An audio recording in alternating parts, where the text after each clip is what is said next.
buenas, soy Gablo Aiza y yo voy a hablar del trabajo de mejora individual, de cómo oriento y he orientado el trabajo de tecnificación, tanto en formación como en rendimiento. En primer lugar, quería agradecer a Raúl y a MyPlay su invitación.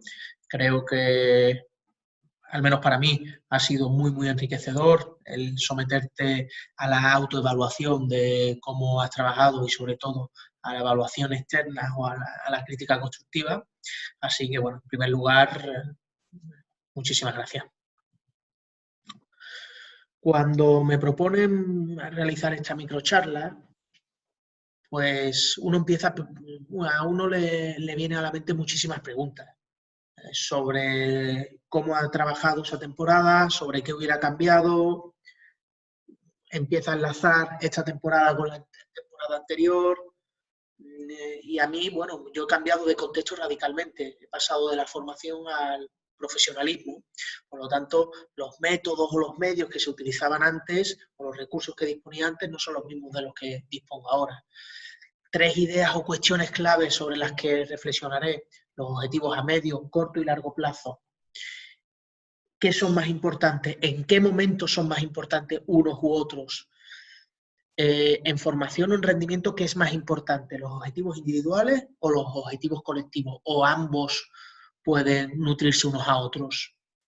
Creo que, bueno, os daré una serie de claves metodológicas, pero centraré sobre todo las charlas en la explicación del por qué sigo una idea u otra en cuanto al modelo de entrenamiento para la mejora individual del jugador.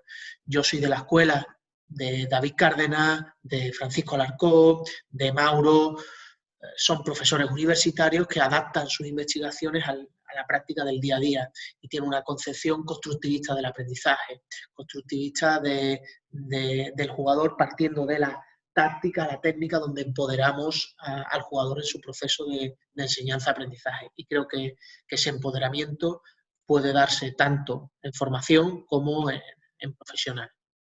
Es por eso que hablo de la fijación de metas, objetivos e ilusiones. El introducir la palabra ilusiones, para lo que va a servir es para que el jugador ya tenga un vínculo afectivo con eso. Pero no debe quedar solo en palabras. Cuando hablamos de que debemos empoderar al jugador, esto quiere decir que esos retos, que aparte de ser asumibles, apasionantes, desafiantes, deben ser consensuados con el jugador.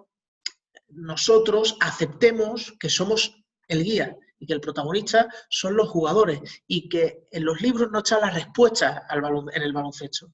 En el libro, los grandes jugadores siguen dando nuevas respuestas que nosotros no pensábamos. De ahí que sea tan importante llevar a cabo ese proceso de escucha. Y esa reunión inicial va a marcar mucho el devenir posterior, tanto en el trabajo colectivo como en el trabajo individual. Aquí, por ejemplo, tenemos el ejemplo de Ty Sabin, donde, bueno, nosotros en esa primera reunión enseñábamos todos los objetivos que están aquí, que creemos que en relación a nuestro modelo de juego, a nuestra idea de juego, debemos trabajar, y a partir de ahí él fijaría unos objetivos a largo plazo, que son todos los main goals, unos objetivos a largo plazo consensuados con nosotros. Esos objetivos a largo plazo, pues bueno, tendrían su plan bimensual, donde nos volveríamos a reunir, fijaríamos unos objetivos más a corto plazo, etcétera, etcétera. Cuando hablaba de la fijación de objetivos a medio, corto, largo plazo, ¿cuándo es más importante o cuándo no? El jugador necesita ver que lo que está haciendo le sirve, pero en formación y a todos los niveles. Y ya ni te cuento en profesional, donde el ganar mañana o perder te puede dar un mejor contrato o no, te puede echar como entrenador o no. Así que ese equilibrio entre el corto plazo y el largo plazo va a ser fundamental. Otra idea es, el jugador espera de nosotros. ¿Qué espera el jugador de nosotros? Por supuesto, el jugador de nosotros espera respuestas. Perfecto. Pero nosotros también tenemos que ser conscientes de qué sabemos que necesita el jugador. Es decir, el jugador muchas veces, a pesar de que espere que nosotros le demos la respuesta, nosotros no se la debemos dar. Y debemos, bueno, guiar ese proceso de corrección o de descubrimiento guiado de otra manera. Aquí hablo del factor emocional y de cómo regulan toda la toma de decisiones, ya sea inconsciente o consciente. Esta última va a venir regulada por las probabilidades y por la emoción que le suscita. Ese análisis de probabilidades se va a conseguir con el entrenamiento, es decir, cuando educamos en enseñanzas más globales, más constructivas, el jugador adquiere una serie de automatismos.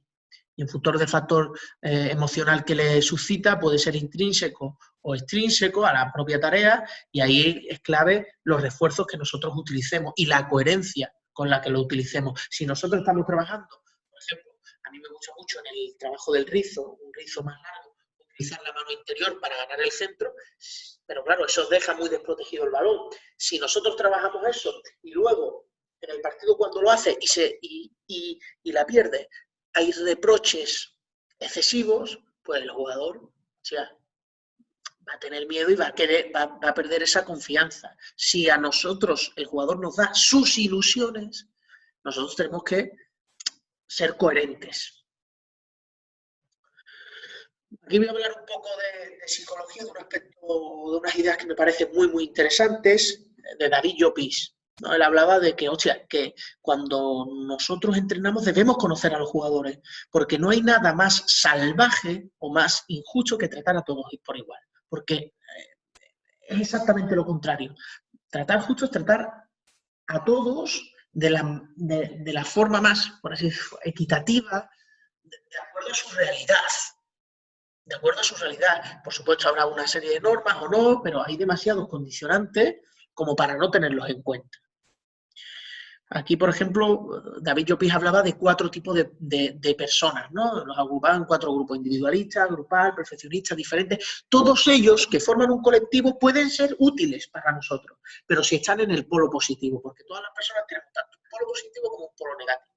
El individualista, que a priori puede ser entendido como algo que va a restar en un equipo, o sea, puede ejercer de líder carismático si pone para el equipo sus objetivos y retos individuales.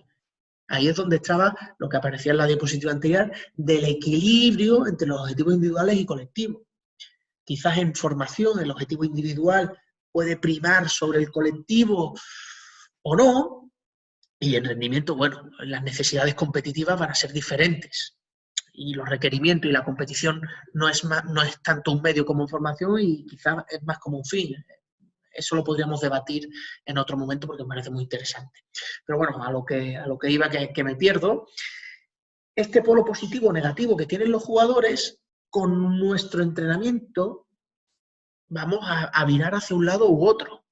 Si perdemos su confianza y perdemos credibilidad, es muy probable que caigamos al segundo, ¿no? Al polo negativo.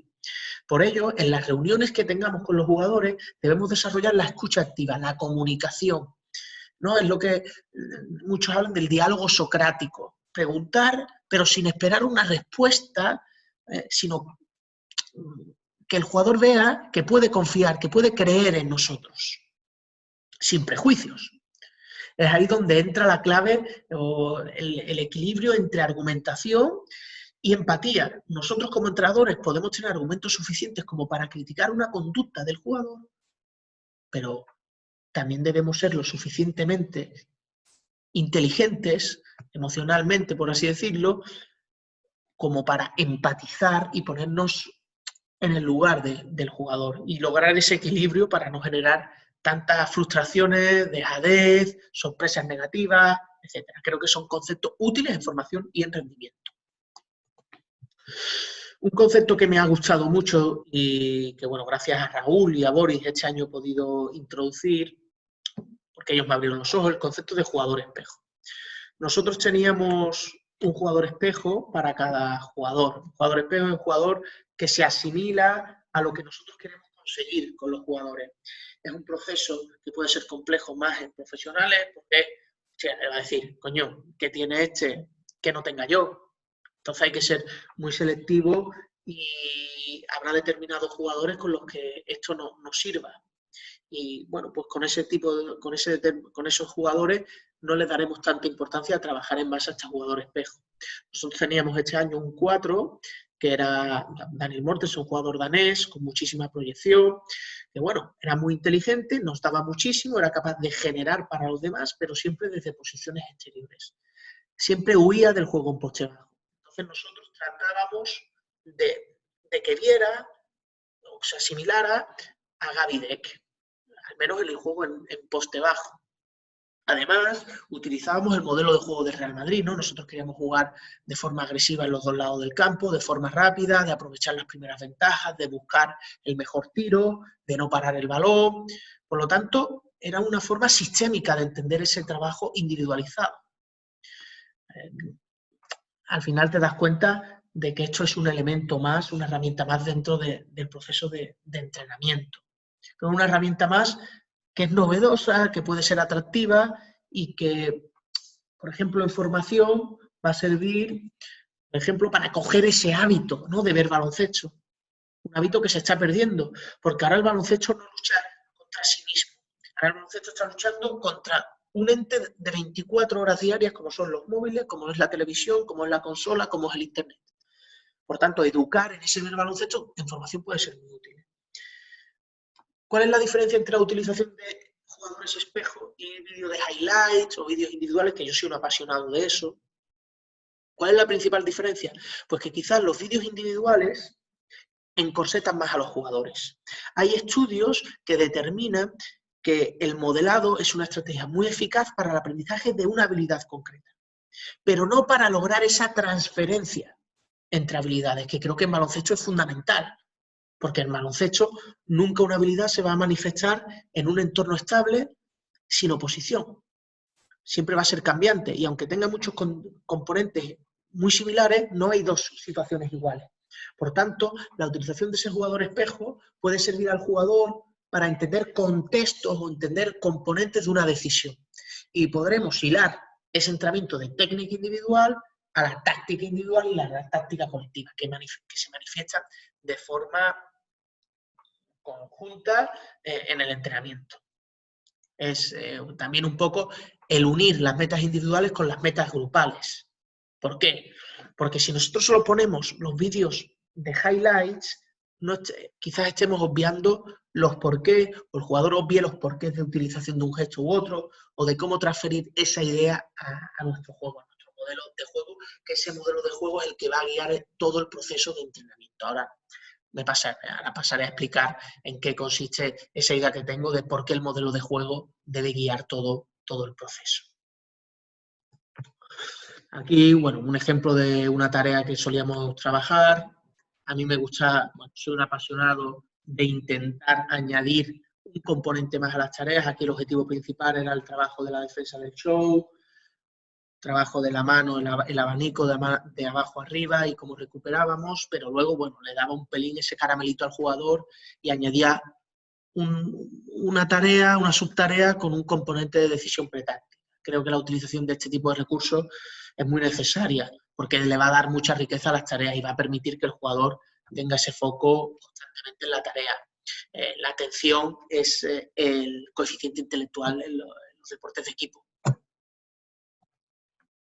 ¿Cuáles son las claves metodológicas en formación y en rendimiento para el trabajo de técnica individual? Yo me voy a parar en un concepto que para mí es clave y es la diferenciación entre repetición y automatización. En etapas iniciales nosotros vamos a hablar de automatización. ¿Qué quiere decir automatización? Son esas respuestas inconscientes, respuestas casi intuitivas que da el jugador. Son reconocimientos de patrones o preíndices en el juego que va a permitir que el jugador anticipe. En formación, esa anticipación, esos automatismos, esos hábitos, son básicos construirlos, porque luego va a ser mucho más difícil. Ocurre como con los idiomas. Cuando yo quiero aprender inglés, pues voy a tener más facilidad en etapas iniciales que si luego con 30 o 40 años me apunto a una academia. Porque nuestra neuroplasticidad, la capacidad para generar nuevas conexiones, pues va decreciendo conforme avanzamos en edad.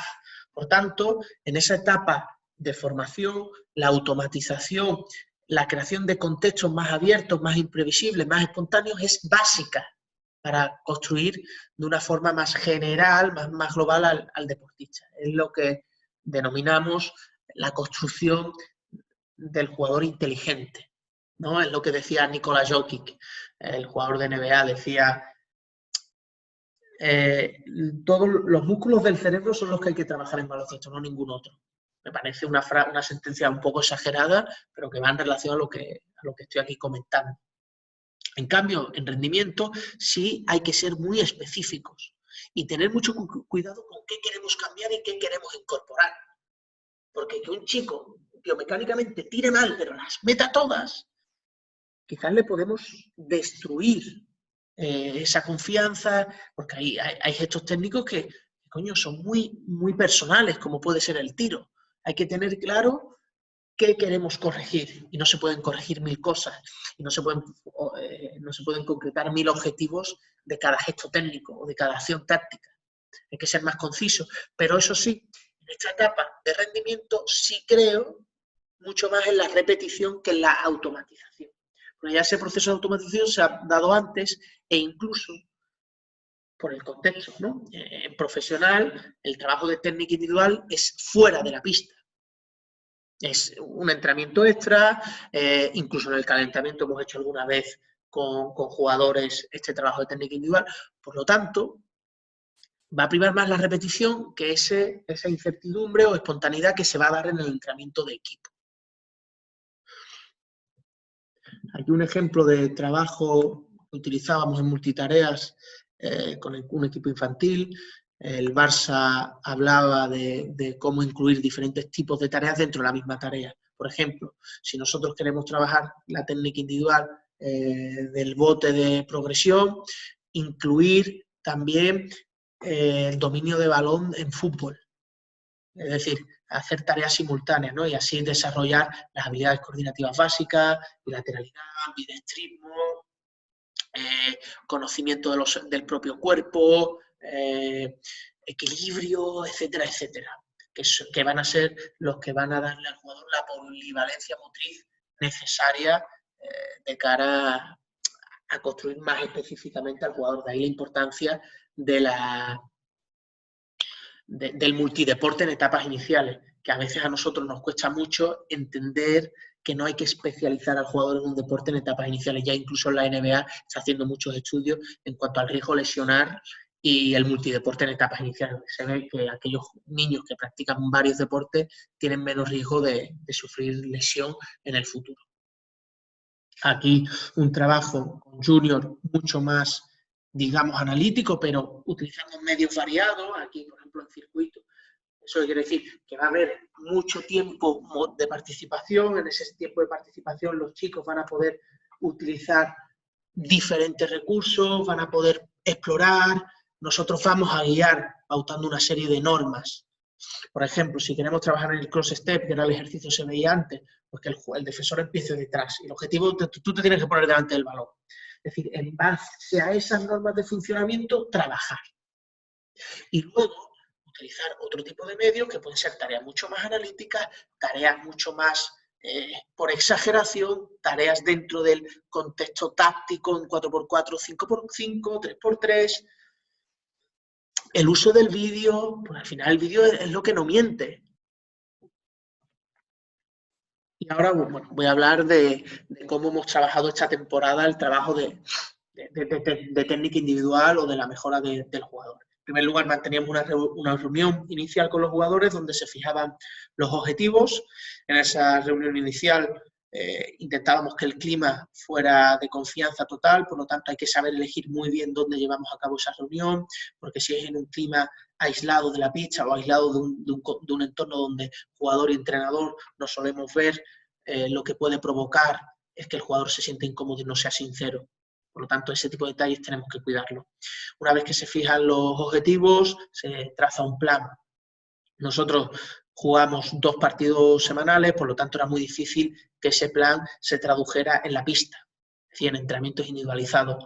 Era muy complicado, salvo con los rookies, que eran jugadores que jugaban menos de 10 minutos o no jugaban, o el caso de Ty Sabin, que entrenaba los 7 días de la semana entrenamiento de técnica individual. 7 días a la semana, sin excepción. Sin excepción. Y cuando digo sin excepción, el 31 de diciembre vinimos de un viaje en avión y a las 6:30 estaba entrenando. Y la mayor parte del entrenamiento era a las 7 de la mañana. Así que, bueno, para reflejar el grado de locura de ciertos jugadores y lo enriquecedor que es para nosotros encontrarnos con jugadores así. Aquí hablo de 4 dimensiones del rendimiento, que son la dimensión técnica, táctico-estratégica, física y emocional. Para mí, sigo las ideas de Víctor Frade, aplicadas al fútbol, sobre la periodización táctica. Todo debe estar guiado por el modelo de juego, no solo por el modelo del juego, sino por la propia realidad del juego. Yo intento guiar todo el proceso en base a eso. Pero cuando trabajamos un componente táctico es obvio que va a tener prioridad ese componente táctico, pero por trabajar la táctica no podemos obviar el componente de técnica individual, porque vamos a generar entonces automatismos, hábitos erróneos. Ni el componente físico.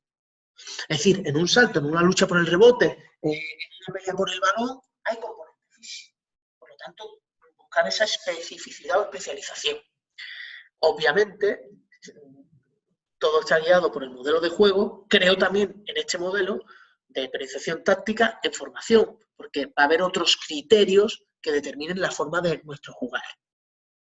Nosotros este año creíamos mucho en el uso del vídeo, ya que no teníamos mucha picha para entrenar por las condiciones competitivas. Y en ese vídeo, bueno, pues eran vídeos de no más de 3-4 minutos, donde tratábamos de poner errores aciertos en base a los objetivos semanales o bimensuales. En esos objetivos o en esos vídeos normalmente los subíamos a la plataforma y lo veían ellos autónomamente, salvo con los jugadores que nosotros queríamos tener una reunión individualizada porque, bueno, eran los jugadores objetivos de esa semana o porque le notábamos algo extraño, queríamos cambiar algo, etc. Uno de los empeños que creo que es fundamental en relación a lo que habíamos dicho antes de la emoción, es el trabajar desde la virtud. Nosotros debemos pasar de la motivación extrínseca a la motivación intrínseca, es decir, de que el entrenador sea el que tire del carro, el que tire, a dar autonomía al jugador, a esa motivación intrínseca. Para ello, algo básico es trabajar desde la virtud. Y en base a esa virtud, donde el jugador desde el corto plazo vea que lo que hace mejora, va a empezar a creer en nosotros. Del otro modo, cuando nosotros perdemos credibilidad, difícilmente la recuperamos. Aquí hay una idea que es la de ayudar a conocer su cuerpo. Para mí es una idea central. Central. El jugador debe reconocer los signos de su cuerpo y nosotros debemos educar para ello.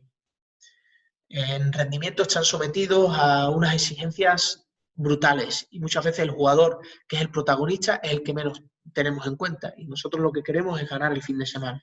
De ahí que el jugador sepa reconocer su propio cuerpo se antoja fundamental.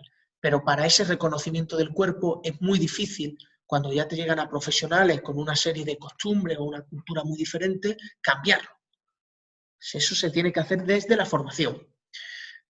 Para los jugadores que no, o que no creen en eso, o que no les dan importancia, yo os recomiendo una estrategia que Víctor Frade hablaba de la estrategia del café con leche.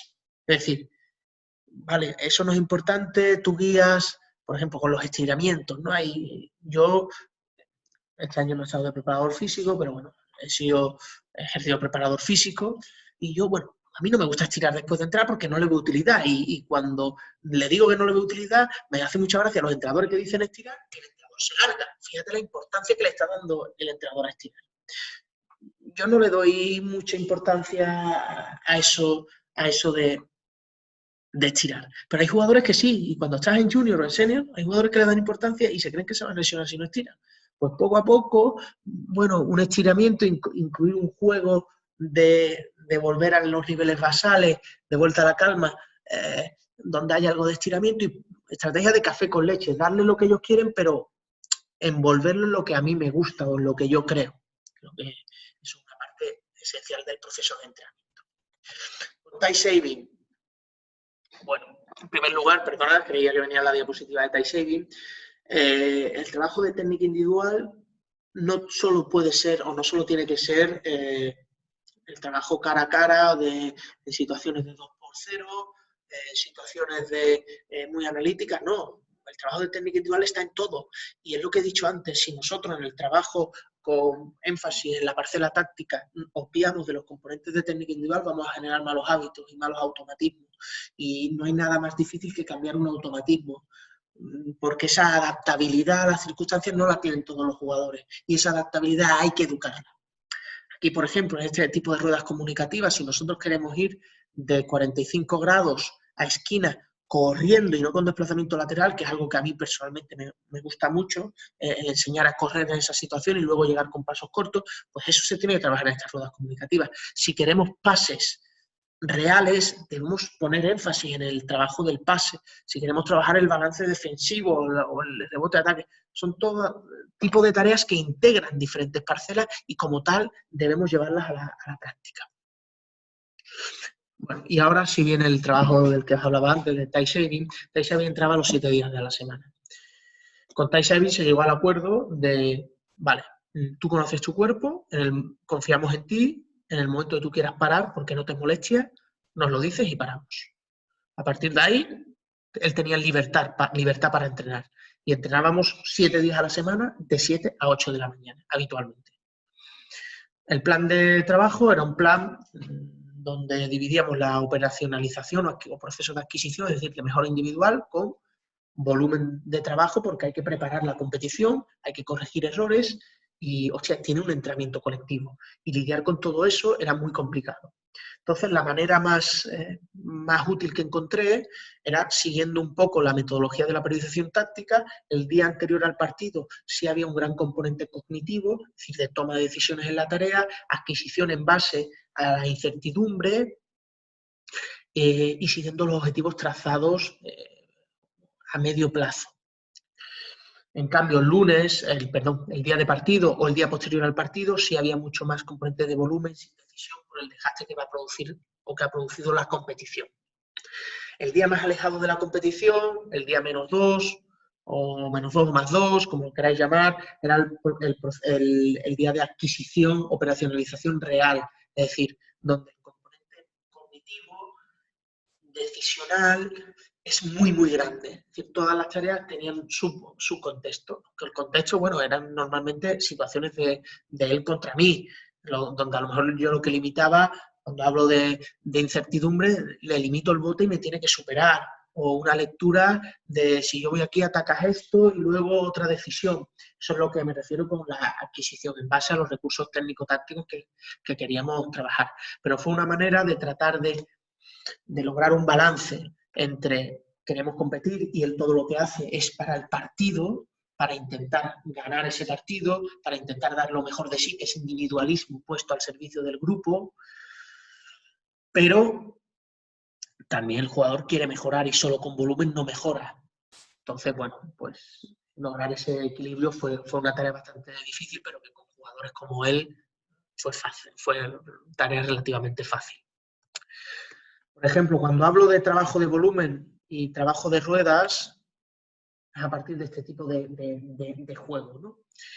Situación de tiro en contraataque, un primer tiro, el segundo tiro yo le doy un mano a mano. Es la reproducción de esta situación. Nosotros, aunque sean tareas con volumen, recogíamos situaciones o extractos del juego y tratábamos de llevarlo a la práctica para que él viera cierta transferencia. Se llegó a ese grado de confianza que él estábamos todo el día enviándonos vídeos de vamos a trabajar tal, antes del entrenamiento siempre 7 menos 10, 7 menos cuarto, veíamos los vídeos con los elementos que íbamos a trabajar y tratábamos de debatirlo. De hecho, este vídeo es un vídeo que me ha mandado él hace 15-20 minutos. Un ejemplo de tarea con un componente decisional pretáctico casi, bueno, trabajamos la disociación de pies, pie-fote, en el momento que el entrenador hace una señal, ya sea un pie adelantado o una mano, pues el jugador ataca al lado contrario. Ahí podemos trabajar el centro de gravedad abajo, el uso del hombro, el uso del brazo para atacar, o step back para ganar espacio, el uso del paso cero, es decir, diferentes elementos técnicos al cual nosotros pondremos un énfasis u otro en función del momento de la semana o del contenido objetivo que queremos trabajar. Lectura de bloqueo directo. En Suecia es muy habitual que todos los exteriores tengan que trabajar o jueguen situaciones de bloqueo directo. Da igual que sea el 1, el 2, el 3, incluso el 4. Por tanto, la lectura es lo que nos va a dar mucha ventaja. Porque además, los jugadores, los equipos tenían 3, 4 talentos que sobresalían del equipo. Por tanto, las defensas sabían qué defender y se preparaban para ello. Aquí siempre poníamos un vídeo del gesto técnico a trabajar, diferentes variantes y luego la propuesta del ejercicio. Aquí el jugador va a haber 2 o 3 decisiones en función de si yo persigo o recorto. Aquí lo mismo, trabajo de lectura de bloqueo directo, mover pies a la defensa, este tipo de tareas solíamos complicarlas un poco más, al principio un pelín más guiadas, como puede ser esta tarea de mover pies de defensa y luego atacar el lado que deja el entrenador, añadíamos un segundo tiro, que era, bueno, yo le paso el balón y tenía que crearse el espacio en menos de 4 segundos o en un bote, etcétera, etcétera, en función de, como hemos dicho antes, del momento y de los objetivos que queríamos trabajar con el jugador en cuestión. Trabajo defensivo, lo mismo, los detalles que queremos trabajar, solíamos verlo en vídeo previamente, vídeo suyo de los errores y vídeo comparativo con su jugador espejo o otro jugador, que creo que, bueno, que era la mejor forma de que el jugador entendiese por qué hacemos eso. Todo el tipo de tareas, aquí como veis el jugador en función del balón ajusta su posición, hay cierta incertidumbre, pero este tipo de tareas, como hemos dicho antes, en profesional es mucho más guiada, mucho más analítica, mucho más repetitiva, a pesar de que tiene un componente táctico. Así que bueno, espero que os haya sido atractiva la charla, tanto como a mí recuperar, reflexionar y analizar sobre cómo he actuado esta temporada. Así que muchísimas gracias. Si necesitáis cualquier cosa, no dudéis en poneros en contacto conmigo. Cualquier crítica, sugerencia, pues bienvenida será. Muchísimas gracias.